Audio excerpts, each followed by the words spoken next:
नमस्कार दोस्तों, आप देख रहे हैं target with Chandra YouTube channel और मैं हूं चंद्रभान। और आज हम लोग बात करेंगे उत्तर प्रदेश की कृषि पर आधारित महत्वपूर्ण प्रश्नों की। तो ये जो सीरीज़ है आपके लिए बहुत ही इम्पॉर्टेंट है और यहाँ पर सिर्फ आपको उत्तर ही नहीं बताए जाएंगे बल्कि उन उत्तरों को डिफाइन भी किया जाएगा, एक्सप्लेन भी किया जाएगा। तो सबसे बड़ी इम्पॉर्टेंट चीज़ ये है कि आपको ढेर सारा पढ़ने की आवश्यकता नहीं पड़ेगी, आपको थोड़े से में ही बहुत सारी चीज़ें बता दी जाएंगी।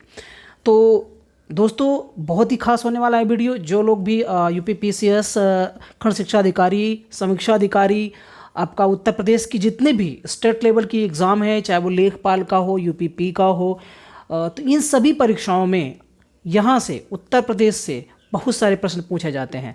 तो उत्तर प्रदेश की कृषि बहुत ही महत्वपूर्ण टॉपिक है और यहाँ से क्वेश्चन बनने की संभावना है। इस वजह से हम लोग यहाँ पर उत्तर प्रदेश की कृषि के बारे में बात करेंगे। और दोस्तों, अगर आपने target with Chandra YouTube channel को अभी तक सब्सक्राइब नहीं किया है तो प्लीज़ इस चैनल को, हमारे चैनल को सब्सक्राइब अवश्य कर लें और बेल आइकन को भी प्रेस कर लें। ओके, तो अगर पहली बार आप वीडियो देख रहे हैं तो target with Chandra YouTube channel को आप सब्सक्राइब जरूर कर लें।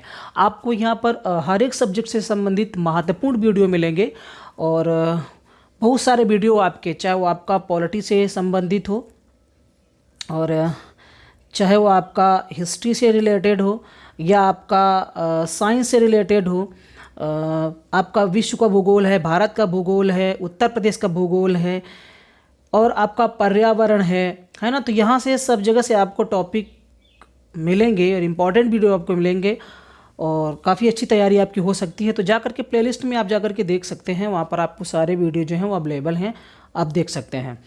तो दोस्तों वीडियो में बने रहिएगा, बहुत ही इंपॉर्टेंट वीडियो आपके लिए होने वाला है। तो चलिए आइए शुरू करते हैं। चलिए दोस्तों, आज का हमारा पहला क्वेश्चन है, उत्तर प्रदेश में किसान मित्र योजना कब शुरू की गई।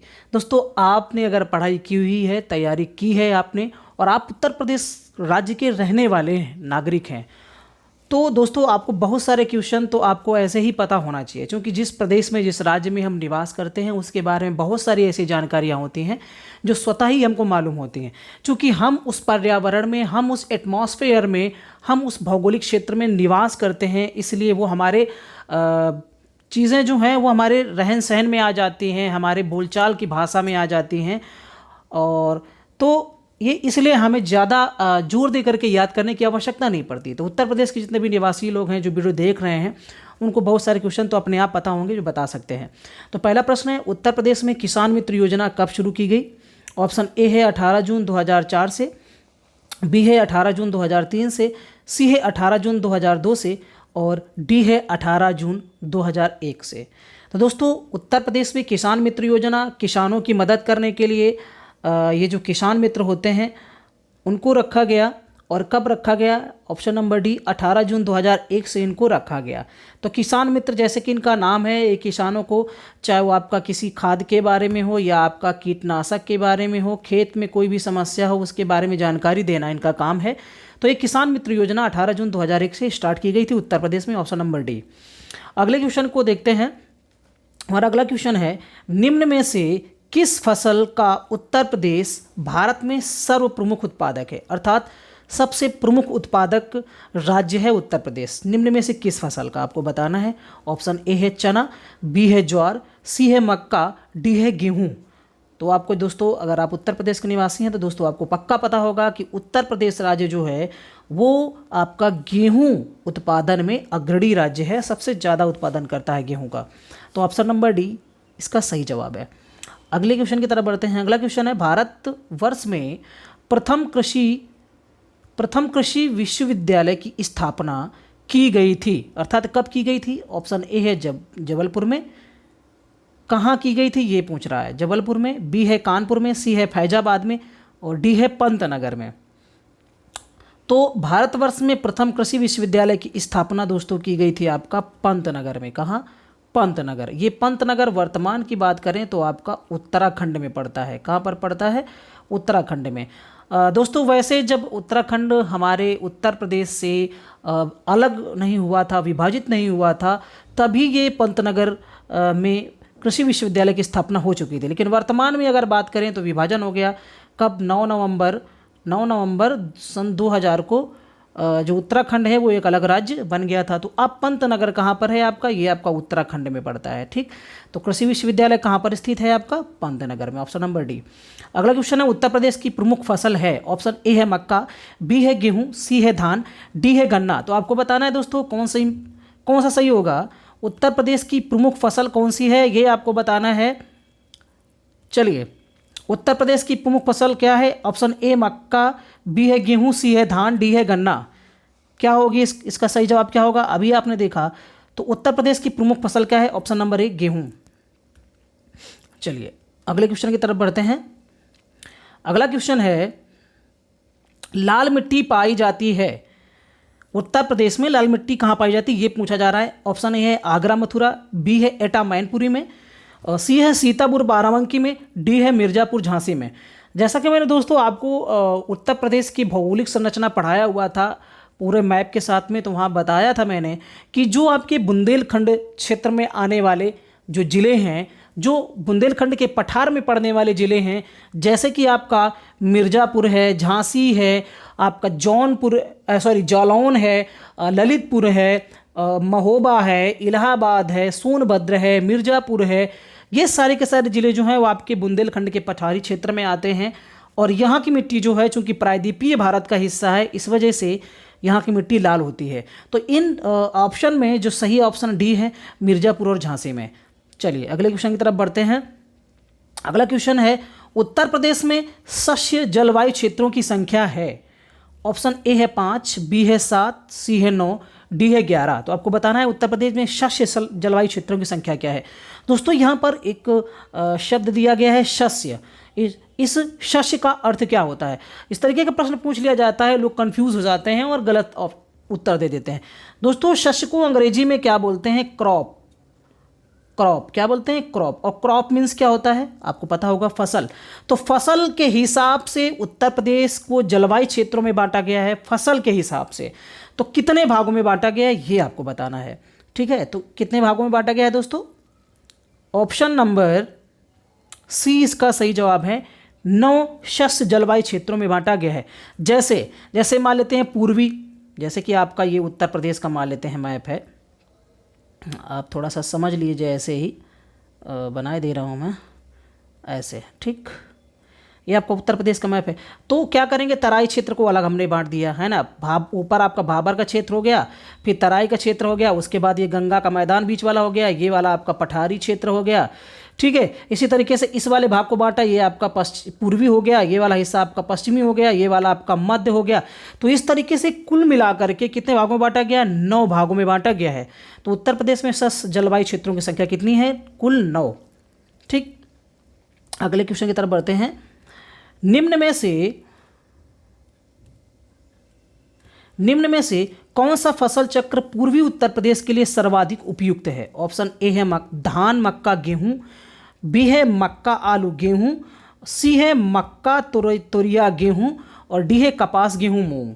तो इसका सही जवाब है ऑप्शन नंबर ए धान मक्का गेहूं। ये आपका पूर्वी उत्तर प्रदेश के लिए सर्वाधिक उपयुक्त फसल चक्र है। दोस्तों एक निश्चित अवधि में जब क्रम से हम कई फसलों को उगाते हैं बदल बदल करके, तो उसे हम फसल चक्र बोलते हैं। ठीक है, तो निश्चित अवधि का मतलब एक वर्ष के अंदर हम कई तरीके की फसल बो देते हैं बदल बदल के। इससे क्या होता है, हमारे खेत की जो है भूमि की उर्वरा शक्ति कमज़ोर नहीं होती है, कम नहीं होती है, बल्कि एक ही अगर हम फसल बोते रहेंगे कई वर्ष तक, तो क्या होता है कि उसकी जो उपजाऊ शक्ति है वो कम हो जाती है। इसलिए हम फसल चक्र अपनाते हैं। तो उत्तर प्रदेश के फसल चक्र के हिसाब से धान मक्का गेहूं की बुआई की जाती है, ऑप्शन नंबर ए। अगले क्वेश्चन को देखते हैं। उत्तर प्रदेश में प्रथम दुग्ध सहकारी समिति की स्थापना हुई थी कब। उत्तर प्रदेश में प्रथम दुग्ध सहकारी समिति की स्थापना हुई थी। ऑप्शन नंबर ए सहारनपुर में, या वाराणसी में, सी लखनऊ में, या डी इलाहाबाद में। तो इसका सही जवाब है ऑप्शन नंबर सी लखनऊ में हुई थी प्रथम दुग्ध सहकारी समिति की स्थापना। अगले क्वेश्चन को देखते हैं। अगला क्वेश्चन है उत्तर प्रदेश में विक्रय अधिशेष अधिकतम है। ऑप्शन ए है गेहूं, बी है धान, सी है चना, डी है सरसों। तो आपको बताना है विक्रय अधिशेष अधिकतम किस फसल का है। तो अब यहाँ पर जो विक्रय अधिशेष है इसको आपको पता होना चाहिए। देखिए, अधिशेष, विक्रय अधिशेष का मतलब होता है किसान के द्वारा जो उत्पादन किया गया है, जब उसे हम बाजार में बेचते हैं, ठीक, उसे विक्रय अधिशेष बोला जाता है। वो जो फसल का हिस्सा, ऐसी फसल का वो हिस्सा जो बाजार में बेच दिया जाता है किसान के द्वारा, उसे हम विक्रय अधिशेष बोलते हैं। तो विक्रय अधिशेष सबसे ज़्यादा किसका है, ये आपको बताना है। सीधा सा सिंपल इसको ऐसे समझो कि उत्तर प्रदेश की कौन सी फसल किसानों के द्वारा सबसे ज़्यादा बेची जाती है। तो जब सबसे ज़्यादा पैदा होती है वही बेची जाती होगी। ऑप्शन नंबर 1 गेहूँ। चलिए अगले क्वेश्चन की तरफ बढ़ते हैं। अगला क्वेश्चन है, उत्तर प्रदेश में उगाई गई निम्न फसलों में से किसकी अवधि न्यूनतम है, अर्थात कम समय में पैदा हो जाती है वो। ऑप्शन ए है चना, बी है मसूर, सी है अरहर, डी है मूंग। तो जो भाई किसानी करते होंगे, खेती करते होंगे, उनको पता होगा कि मूंग एक ऐसी फसल है जो लगभग 65 से 70 दिनों में ये पक जाती है और काट ली जाती है ना। कुछ लोग काटते नहीं हैं, इतना तोड़ाई करते हैं मूंग का। अभी कुछ समय पहले ही तोड़ा गया है मूंग को। तो ये सबसे कम अवधि में होने वाली। अब तो ऐसे से बीज आने वाले हैं जो फसल 55 दिनों में ही पक जाएगी, ऐसे भी मतलब बीज आने वाले हैं। चलिए अगले क्वेश्चन की तरफ बढ़ते हैं। अगला क्वेश्चन है, उत्तर प्रदेश अग्रणी उत्पादक है, अर्थात किस फसल का अग्रणी उत्पादक है। ऑप्शन ए है गेहूं, गन्ना आलू का, बी है गेहूं आलू मूंगफली का, और इसके बाद ऑप्शन यहाँ पर दिया गया है सी आलू गन्ना चावल का, डी है गन्ना कपास आलू का। तो आपको बताना है कौन सा सही जवाब होगा। दोस्तों आप साफ साफ देख पा रहे होंगे कि गेहूं, गन्ना और आलू का उत्तर प्रदेश सबसे अग्रणी, सबसे ज़्यादा उत्पादन करता है। पूरे भारत की बात करें तो पूरे भारत में सबसे ज़्यादा उत्पादन गेहूं, गन्ना और आलू का कहाँ पर होता है, उत्तर प्रदेश में होता है। ठीक, इस चीज़ को याद रखिए।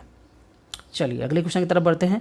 भारत में उत्तर प्रदेश जिनके उत्पादन में प्रथम स्थान रखता है वे हैं, ऑप्शन ए है चावल गेहूं, बी है गेहूं गन्ना, सी है चावल गन्ना, डी है गेहूं दलहन। तो दोस्तों आपको पता है कि चावल तो पश्चिम बंगाल में सबसे ज़्यादा होता है। ओके, तो ये दोनों ऑप्शन तो यहाँ पर क्या हो जाते हैं, गलत हो जाते हैं। अब हम यहाँ दलहन की बात करते हैं, तो दालों में तो आपका कौन सा है, मध्य प्रदेश है, तो ये भी गलत हो जाता है। यहाँ पर गेहूं है और गन्ना दोनों, यहाँ पर गेहूं था लेकिन एक फसल गलत थी, यहाँ गेहूं सही था लेकिन गन्ना नहीं होता है, यहाँ गन्ना सही था लेकिन चावल नहीं होता है, इसलिए 3 के तीनों ऑप्शन गलत हो जाते हैं। और गन्ना और गेहूं ये जो फसलें हैं उत्तर प्रदेश प्रथम स्थान रखता है इनके उत्पादन में। चलिए अगले क्वेश्चन की तरफ बढ़ते हैं। अगला क्वेश्चन है, प्रदेश में पान उत्पादन के लिए कौन जिला विशेष रूप से प्रसिद्ध है। खई के पान बनारस वाला। तो पान के बारे में बताना है कि सबसे ज़्यादा उत्पादन के लिए कौन सा जिला विशेष रूप से प्रसिद्ध है। ऑप्शन ए है ललितपुर, बी है झांसी, सी है बांदा और डी है महोबा। तो आपको बताना है, यहाँ पर कई बार कन्फ्यूज़न होता है, लगने में तो लगता है कि बहुत ही सिंपल क्वेश्चन ये है, बहुत ही सिंपल क्वेश्चन है ऐसा लगता है, लेकिन यहाँ पर कई बार गलतियाँ भी हो जाती हैं, आयोग से भी गलतियाँ हो जाती हैं और अभ्यर्थियों से भी गलतियाँ हो जाती हैं। तो यहाँ पर वैसे इसका सही जवाब है डी, प्रदेश में पान उत्पादन के लिए कौन जिला विशेष रूप से प्रसिद्ध है। ठीक, डी। लेकिन आपका बराईमान एक जगह है बांदा में, वहाँ का पान एक विशेष रूप से फेमस है।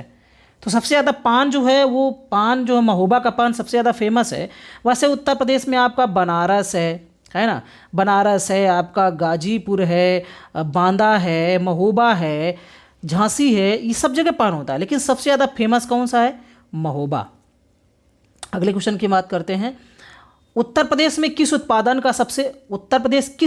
का सबसे बड़ा उत्पादक नहीं है, अर्थात ये फसल उत्तर प्रदेश में बहुत ही कम पैदा होती है। ठीक, ये बताना है आपको। ऑप्शन ए है गेहूं का, बी है आलू का और सी है गन्ने का और डी है फूलों का। तो दोस्तों आपको पता है कि उत्तर प्रदेश गेहूं बहुत पैदा होता है, गन्ना भी पैदा होता है, आलू में प्रथम स्थान है, एक चीज़ बसी है आपका फूलों का। तो फूल जो है वो उस पर प्रथम स्थान उत्तर प्रदेश नहीं रखता है। तो अगर फिर कौन रखता है, कौन सा राज्य ऐसा है जहाँ पर सबसे ज़्यादा फूलों का उत्पादन किया जाता है। तो दोस्तों वो राज्य है आपका कर्नाटक। ठीक, वो राज्य कौन सा है, कर्नाटक। चलिए अगले क्वेश्चन की तरफ बढ़ते हैं। प्रदेश में अवनालिका अपर्दन से सबसे अधिक प्रभावित जिला कौन सा है। ऑप्शन ए है मेरठ, बी है गोरखपुर, सी है इटावा, डी है फर्रुखाबाद। तो अवनालिका अपर्दन क्या होता है? अवनालिका अपर्दन क्या होता है बताते हैं यहाँ पर। जैसे आपके ये पहाड़ है, पहाड़ी एरिया है, और यहीं से अगर कोई नदी निकलती है, मान लो यहाँ से कोई नदी निकलती है, तो क्या होगा कि नदी इन पत्थरों पहाड़ों को काट देती है ना, काट देती है ऐसे। तो ये जो हैं, आपने देखा होगा कई बार कहीं कहीं पे जो बहुत सारी मोरंग गिट्टी जमा होती है, बालू जमा होती है, तो बारिश में क्या होता है उसमें ऐसे ऐसे नालियाँ बन जाती हैं। पहाड़ नुमा तो उसको जमा किए हुए हैं, ठीक, लेकिन उसमें क्या होता है पानी से बह बह करके नालियाँ बन जाती हैं। ये जैसे कोई एक ढेर लगा हुआ है तो इसमें बहुत सारी नालियाँ बन जाती हैं, आपने देखा होगा इस तरीके का। तो जहाँ से नदियाँ निकलती हैं ऐसी जगहों पर क्या होता है, जो आसपास की जो मिट्टियाँ होती है वो कट जाती हैं, है ना, तो वहाँ नाली नुमा संरचना बन जाती है। इसी को हम अवनालिका अपर्दन बोलते हैं, अर्थात अवनालिका नाली नुमा संरचना बन करके मिट्टी को क्या करती है, बहा ले जाती है। जो नदियों के पास में ऐसा होता है। उत्तर प्रदेश में कौन सी जगह पर सबसे ज़्यादा अवनालिका अपर्दन होता है ये आपको बताना है। तो दोस्तों आपको याद है कि उत्तर प्रदेश में बहने वाली जो चंबल नदी है, चंबल नदी सबसे ज़्यादा, यही कारण है अवनालिका अपर्दन का।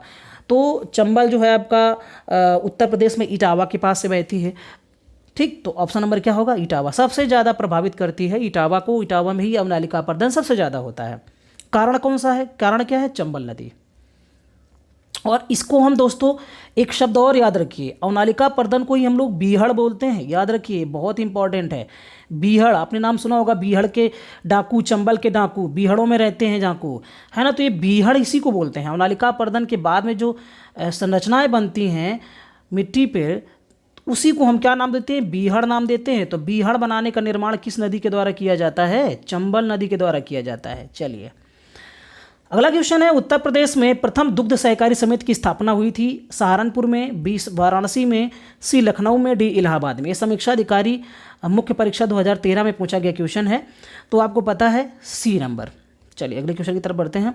उत्तर प्रदेश में वायु मृदा अपर्दन से सर्वाधिक प्रभावित क्षेत्र क्या है? अभी आपने अवनालिका अपर्दन की बात की, यहाँ वायु अपर्दन की बात की जा रही है। तो पश्चिमी क्षेत्र जो है उत्तर प्रदेश का, वो वायु मृदा अपर्दन से सर्वाधिक प्रभावित है। पश्चिमी इलाका जो है, जैसे पश्चिमी इलाके में आपका मथुरा, आगरा है जो आपका राजस्थान से मिला हुआ है एकदम से, है ना, तो उस तरफ वायु अपर्दन ज़्यादा होता है।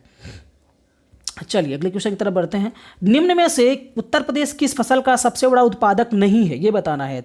तो आलू का तो है, गन्ने का भी है, गेहूं का भी है, लेकिन चावल का नहीं है, ठीक, तो यही क्या हो जाता है, सही हो जाता है। और चावल सबसे ज़्यादा कहाँ होता है, पश्चिम बंगाल में।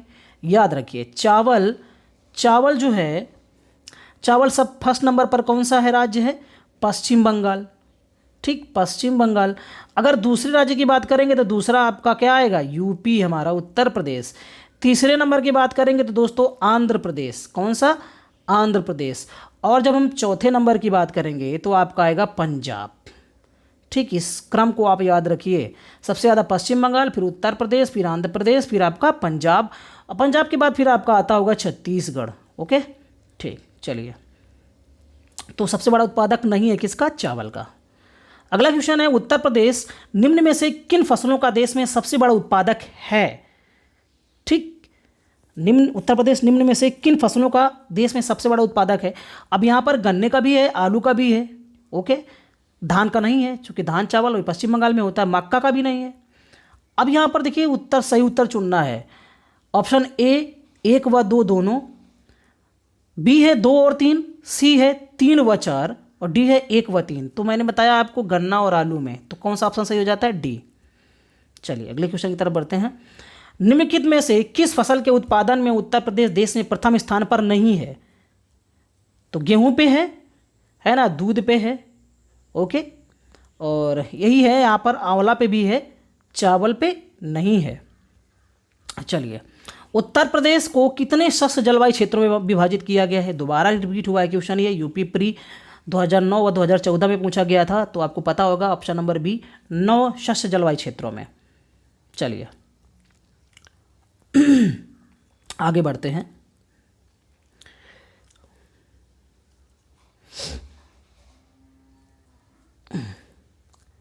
भारत उत्तर प्रदेश में अग्रणी उत्पादक है किसका, दूध का। चावल का भी नहीं है, दाल का भी नहीं है, केले का भी नहीं है।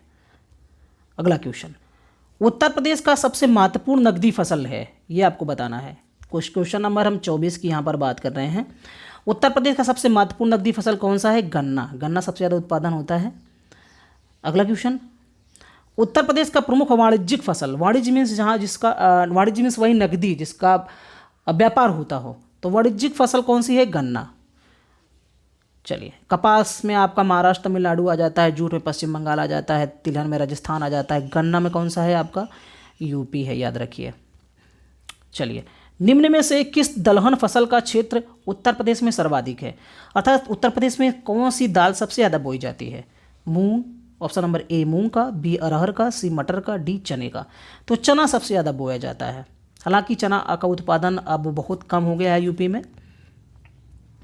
चलिए, गेहूं के अधिकतम उत्पादन वाला राज्य है, सबसे ज़्यादा गेहूं का उत्पादन कहाँ पर होता है? पंजाब में, हरियाणा में, उत्तर प्रदेश में, मध्य प्रदेश में? आपको पता है, उत्तर प्रदेश में।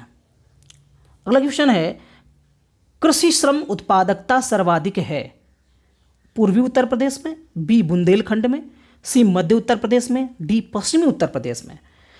कृषि श्रम उत्पादकता आपने देखा था ना कि शस्य जलवायु क्षेत्रों में बांटा गया है, तो वही ये शस्य जलवायु क्षेत्र यहाँ पर 4 शस्य जलवायु क्षेत्र दिए गए हैं और पूछा जा रहा है कि किस क्षेत्र में कृषि श्रम उत्पादकता सर्वाधिक है। अब ये होता क्या है कृषि श्रम उत्पादकता? इसका मतलब है कि जितने लोग खेती पे लगे रहे हों उसी हिसाब से फसल का उत्पादन होता हो। ऐसा नहीं है कि 1 बीघे में काम करने के लिए 2 लोगों की आवश्यकता है किसी फसल को पैदा करने के लिए, और लगे कितने हैं उसमें? 4। तो है क्या, इसको हम प्रच्छन्न बेरोजगारी भी बोलते हैं, छिपी बेरोजगारी। आवश्यकता 2 लोगों की है, लगे 4 हैं, तो क्या है यहाँ कृषि श्रम उत्पादकता सर्वाधिक नहीं होगी। उतने में ही 4 लोग लगे हुए हैं। अब सोचो, लगना चाहिए 2 बीघे में 4 लोग, है ना, लेकिन 1 ही बीघे में लगे हुए हैं। तो इससे क्या होगा, कृषि की जो श्रम उत्पादकता है, कृषि श्रम उत्पादकता वो कम हो जाएगी। लेकिन यहाँ पूछा जा रहा है कि उत्तर प्रदेश में ऐसी कौन सी जगह है जहाँ सबसे ज़्यादा कृषि श्रम उत्पादकता है? तो आप बताइए अनुमान लगा के। पूर्वी उत्तर प्रदेश में नहीं, बुंदेलखंड में तो सूखा ही पड़ा रहता है, मध्य उत्तर प्रदेश में नहीं, पश्चिमी उत्तर प्रदेश में कृषि श्रम उत्पादकता सर्वाधिक है। अगला क्वेश्चन, उत्तर प्रदेश में सीमांत कृषक किन्हें कहा जाता है? सीमांत कृषक दोस्तों किसे कहा जाता है? ऑप्शन ए है 1 एकड़ से कम भूमि वालों को, बी है 1 हेक्टेयर से कम भूमि वालों को, सी है 2 हेक्टेयर से कम भूमि वालों को, और डी है 2.5 अर्थात 2.5 हेक्टेयर से कम भूमि वालों को। तो आपको बताना है, इसका सही जवाब है 1 हेक्टेयर से कम भूमि वालों को उत्तर प्रदेश में सीमांत कृषक कहा जाता है। सीमांत का मतलब इससे कम भूमि अगर हो गई तो उसको किसान ही नहीं कहा जाएगा, है ना। तो 1 हेक्टेयर सबसे लास्ट वाला किसान है जिसके पास सबसे कम भूमि होती है, वो कितनी होती है? 1 हेक्टेयर। चलिए अगले क्वेश्चन की तरफ बढ़ेंगे। उस जनपद को चिन्हित कीजिए जिसमें जानवरों के लिए पाली क्लिनिक नहीं है, अर्थात जानवरों के लिए कोई अस्पताल नहीं है। ऑप्शन ए है लखनऊ, बी है झांसी, सी है मुजफ्फरनगर, डी है गोरखपुर। तो ऑप्शन नंबर बी सही है, झांसी में जानवरों के लिए कोई पॉलीक्लिनिक नहीं है। चलिए अगले क्वेश्चन की तरफ बढ़ते हैं। उत्तर प्रदेश में खरीफ फसल की बुवाई होती है। ऑप्शन ए है जनवरी फरवरी के दौरान, बी है अप्रैल मई के दौरान, सी है जून जुलाई के दौरान, डी है अक्टूबर दिसंबर के दौरान। तो दोस्तों आपको पता होगा कि वर्तमान का जो समय है वो खरीफ की फसल का है, जून जुलाई के समय बोई जाती हैं। जैसे कि आपका धान है ना, धान है, ज्वार है, बाजरा है ना, मक्का है, आपका कपास भी इसी समय बोया जाता है। तो ये सारी की सारी फसलें जो हैं वो खरीफ के मौसम में बोई जाती हैं। सीधा मतलब समझिए गर्मी के मौसम में, ठीक, ग्रीष्म ऋतु की ये फसलें होती हैं, है ना। चलिए तो ऑप्शन नंबर सी सही जवाब है। अगला क्वेश्चन है, भारत में उत्तर प्रदेश जिस पैदावार का सबसे बड़ा उत्पादक है। ऑप्शन ए खाद्यान्न, बी है तिलहन, सी है दलहन, डी है मसाले। तो उत्तर प्रदेश खाद्यान्न के उत्पादन में सबसे प्रथम नंबर पर है। तिलहन राजस्थान है, दलहन एमपी है, मसाले आपका केरल है। अगला क्वेश्चन, आंवले का सर्वाधिक उत्पादन करने वाला जिला है। पीसीएस मुख्य परीक्षा 2011 व 12 में पूछा गया ये क्वेश्चन है।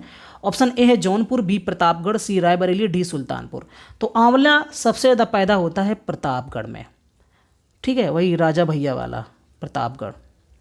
चलिए अगला क्वेश्चन, उत्तर प्रदेश में किसान बही योजना लागू की गई थी, कब लागू की गई थी बताना है। ऑप्शन ए है 2002 में, बी है 1982 में, सी है 1972 में, डी 1992 में। तो सही ऑप्शन क्या है? डी 1992 में। अगला क्वेश्चन, उत्तर प्रदेश निम्न में से किन फसलों का देश में सबसे बड़ा उत्पादक है? ये आपको बताना है। ऑप्शन ए है आलू, बी है चावल, और आपका तीसरा है गन्ना, और चौथा है तंबाकू। सही उत्तर का चयन करना है। ऑप्शन ए है 1 एवं 2, बी है 2 एवं 3, सी है 3 एवं 4, डी है 1 एवं 3। तो आपको पता है आलू और गन्ना ये दो फसलें उत्तर प्रदेश में सबसे ज़्यादा बोई जाती हैं और शीर्ष स्थान पर उत्तर प्रदेश है। तो इस हिसाब से देखा जाए तो ऑप्शन नंबर डी आपका सही हो जाता है। चलिए अगले क्वेश्चन की तरफ बढ़ते हैं। राज्य में संतरे की पैदावार वाला प्रमुख जिला है, अर्थात उत्तर प्रदेश में सबसे ज़्यादा संतरा का उत्पादन किस जिले में किया जाता है, यह बताना है आपको। ऑप्शन ए है लखनऊ में, बी है उन्नाव में, सी है सहारनपुर में, और डी है इलाहाबाद में। तो ऑप्शन नंबर सी इसका सही जवाब है। सहारनपुर में सबसे ज़्यादा आपका संतरे का उत्पादन होता है। तो ये दोस्तों उत्तर प्रदेश की कृषि से संबंधित कुछ महत्वपूर्ण प्रश्नों की हम लोगों ने बात की। और दोस्तों उम्मीद है कि ये जो क्वेश्चन है आपके आगामी परीक्षाओं में ज़रूर पूछे जाएंगे और आपको वीडियो भी पसंद आया होगा, ऐसी भी उम्मीद करते हैं। तो दोस्तों बहुत बहुत धन्यवाद आपका वीडियो देखने के लिए। Thank you.